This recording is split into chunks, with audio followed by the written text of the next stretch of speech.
Türkiye öz giňişligine tutsak elip ýitirim bolan türkmen aktivisti Alişer Saxatowa halkara goragny bermekden ýüz öwürdi. Bu arada Türkiýanyň Ankara şäherinde noýabryň başynda geçirilen suud diňlenşiginiň kararynda aýdylýar. Adam hukuklary boýunça Türkmen Helsinki fondy Alişer Saxatowyň işi boýunça 3-nji noýabrda geçirilen diňlenşigiň suud kararynda Türkiýe Alişer Saxatowa halkara goragny bermekden ýüz öwürýänligini tasdiklady diýip 19-njy noýabrda ýazdy. Türkiýe diňe Ýewropadan gelen adamlara bozgun statusyny ikrar edýär. Ýewropadan daşary ýurtlardan gelen adamlara başpena gözlemäge dalaşkar statusy berilýär diýip Türkmen Helsinki fondunyň çap eden suud kararynda aýdylýar. Maglumatda Türkmenistanda adam hukuklarynyň ýygyderli we gödek depelenmegi baradaky delilleriň suuda berilmegine garamazdan судья arsçynyň rehimsizlige duçar bolmagyna çynlyky töwekkülçiligiň ýokdugy barada netije geldi diýilip bellenýär.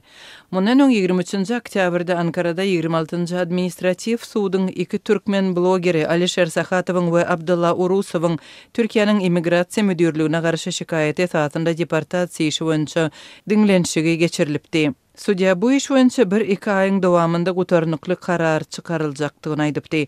Apreliň aýagynda tutsak edilip Türkiýanyň deportasiýa merkezinde saklanan bu iki türkmen raýaty 24-nji iýuldan soň direksiz gitdi we şondan bäri olaryň ykbaly nämälim galýar.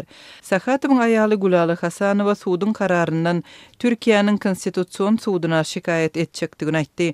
Gazynyň delillerine haýran galdym. 24-nji iýulda Edirne deportasiýa merkezinden çykandan bäri Alişer barada hiç habar yok. Bu ýam hakyky howp we kemsetme dälmi diýip Türkmen Helsinki fondy Gulaly Hasanowyny çetirledi.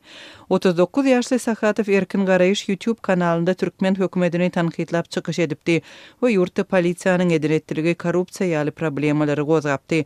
Urusowyň TikTok blogunda we alyp barýan YouTube kanalynda türkmen raýatlary türkmen jemgyýetiniň derwaýat meselelerini diskussiýa edipdi. Adam hukuklaryny gorajak halkara guramalary Türkiýede direksiz ýitirim edilen Saxatowyň we Urusowyň Türkmenistana deportasiýa edilen ýagdaýynda olara çynlyky howp awanýanlygyny aladalanma bildirýärler. Adam hukuklaryny goraýan Human Rights Watch guramasy Saxatowyň we Urusowyň Türkmenistana alınıp gidilenligi hakykata laýyk bolan ýagdaýynda munyň Türkiýanyň öz üstüne alan halkara borçlaryny bozandygyny aňladýar diýip belledi. Şu aralykda Türkmenistanyň ombudsmeni Ýazdursun Gurbannazarowyň Alişer Saxatowyň hosarlarynyň soragyna jogap berenligi belli boldy. Türkmen Helsinki fondy resmi jogabyň türkmençeden rusça terjemesini çap etdi.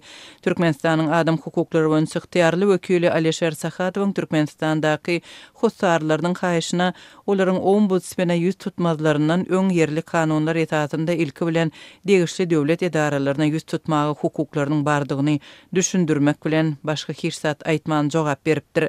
Adam hukuklary boýunça Türkmen Helsinki fondy Saxatowyň we Urusowyň ykbaly bilen baglylykda Birleşen Milletler Guramasynyň zorlukly ýitirim edilmeler boýunça komitetina arz etdi we guramanyň bu işe garamak üçin eden şikaýaty kabul edildi. Birleşen Milletler Guramasynyň ähli adamlary zorlukly ýitirim bolmakdan goramak baradaky jarnamasyna görä zorlukly ýitirim etmegiň islendik hereketi oňa sezebar edilen adamlary kanunyň goragyndan daşarda goýar.